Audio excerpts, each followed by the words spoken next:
A minha pergunta, posso deixar aqui? A minha pergunta é com respeito à paridade. Quer dizer, se ela hoje está pendendo não sei para qual lado e como vai ficar nessa nova formatação que vai ser de alguma maneira concluída. Antes até de você informar, eu quero lembrar que conselhos, quer dizer, tem legislação nacional, né, federal, a respeito de paridade, etc.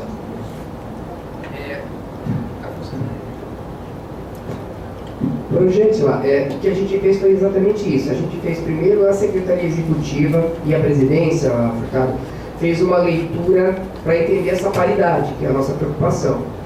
Aí, a gente teve, na semana que passou agora, não sei se alguns de vocês viram, eu até repliquei no meu Face lá e caminhei para alguns.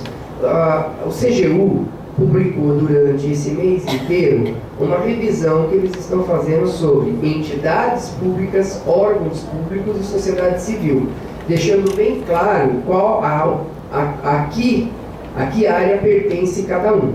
Se nós formos fazer a leitura de acordo com o CGU, nós não temos paridade para a sociedade civil, ela está em menor número. Mas da forma como está constituído o Conselho hoje também, e que ele foi elaborado lá atrás, quando era o início, Campinas é uma dos pioneiros no Conselho, sim que saiu a legislação, então foi feito o primeiro esforço sem ter essa clareza da questão da paridade, que hoje, o contexto atual, por ter as 9 macrozonas, não bate. Segundo item, a gente não faz a mudança da lei agora, pelo seguinte, nós estamos na discussão do plano diretor. E a discussão do plano diretor, ela estabelece uma mudança no conceito de macrozonas, já não vai ser mais 9 macrozonas. Então daí a gente teria de qualquer forma que esperar acontecer a revisão do plano diretor para entender alguma coisa da divisão administrativa. Apesar de que há uma indicação com concordância, inclusive do jurídico, orientada pela Secretaria do Verde, que no quesito de representação regional a gente utilizasse as bacias hidrográficas como referência, já que o Conselho trata de meio ambiente. Então a gente tem as macrobacias que foram utilizadas para o Plano de Gestão de Meio Ambiente, que elas integram vários bairros e aí a gente divide a representatividade por essas bacias. E pelos cálculos que a gente fez, estaria. O compromisso nosso é que essa semana, com a leitura do jurídico, ele vai trazer para nós qual que é a paridade que ele dá no entendimento por objetivo social de cada entidade que hoje está escrita na lei, para a gente poder entender exatamente e passar um quadro para vocês com antecedência. A gente fez um entendimento nosso no primeiro momento de como estava isso. Eu vou tentar abrir o quadro ali para a gente ver. Então, mas eu estou só comunicando a vocês que eu sou obrigado a seguir a lei, é um atendimento, inclusive, ao pedido do Ministério Público, né? E a gente vai tentar dar a permissão para que participem todos os membros que se inscreveram da sociedade civil. Com relação ao gabinete do prefeito, eu particularmente não tenho nada contra. Aliás, a gente está até induzindo que haja representações de outras secretarias que não estão no Conselho e deveriam estar, como a Secretaria de Transportes, o próprio gabinete pode estar instituído na lei, Secretaria de Planejamento com uma cadeia específica, porque quando dividiu o planejamento e meio ambiente, eles estão dividindo suplência. Eu acho que tem atributos e questionamentos que a gente faz que são específicos de cada área e eles devem estar nesse conselho. E aí a gente vai analisar se convida mais membros para participar, mas a ideia básica, com base na lei de paridade, é que a gente tenha 50% de cada uma dos pares. Par, poder público, entre órgãos públicos e entidades públicas, 50%. O outro 50% é a sociedade civil, onde a gente vai ter as ONGs, vai ter os segmentos empresariais, vai ter os segmentos da sociedade com associações de bairros, etc, etc. Mas é uma discussão que a gente vai fazer naquele momento futuro para alinhar a legislação, tá? E o motivo exclusivo é a gente manter a legalidade no processo, do qual eu estou tendo respaldo, inclusive do secretário de Assuntos Jurídicos da atual administração. Mário, você se inscreveu? Olha, hoje a gente fez um pequeno quadro ali, Mário, só para você ver, quando a gente fez a contagem, estava dando 9 do governo, 17 de entidades públicas, muitas delas têm vínculo com o poder público, outras delas têm vínculo com a sociedade civil. Só que a entidade pública, ela não deveria ter tantos membros. Por quê? Ela amanhã pode estar vinculada ao governo, ela vai diminuir, ela tem que ter, a gente tem que esclarecer a paridade de acordo com o CGU estabeleceu. Então a gente está deixando isso à luz de uma discussão técnica dos juristas, a OAB, Assuntos Jurídicos da Prefeitura, a OAB vai colocar o olhar numa discussão e nós vamos discutir isso no momento adequado, posterior à eleição, certo?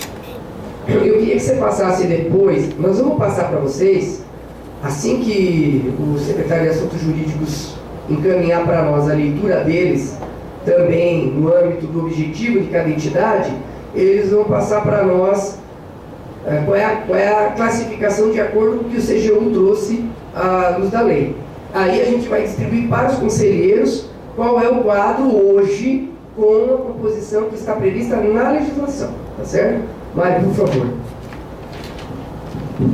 Então, não, eu queria enfatizar o seguinte, que são dois momentos diferentes. Isso para que a discussão do novo regimento não venha embolar o processo hoje. Quer dizer, hoje nós temos instaurado o processo eleitoral, que vai ser com as mesmas regras que nós já tínhamos. Quer dizer, vamos jogar do mesmo jeito. Então, depois do processo eleitoral, vai ter esse outro, que é uma nova negociação para a constituição do novo Conselho. E aí, como o Alexandre falou, nós temos coisas misturadas em ambos lados. Porque, por exemplo, no setor das entidades, não necessariamente está de um lado ou do outro, né? Se eu participo numa outra rede, onde, por exemplo, meio a meio, governo, sociedade civil, e o meio da sociedade civil contabiliza o quê? Contabiliza moradores, populações tradicionais, e universidade também, mas do que jeito? É o pesquisador que está no conselho, e ele não fala pela universidade, não fala pelo reitor. Ele fala com a cabeça de pesquisador, assim como o pescador fala com a cabeça de pescador.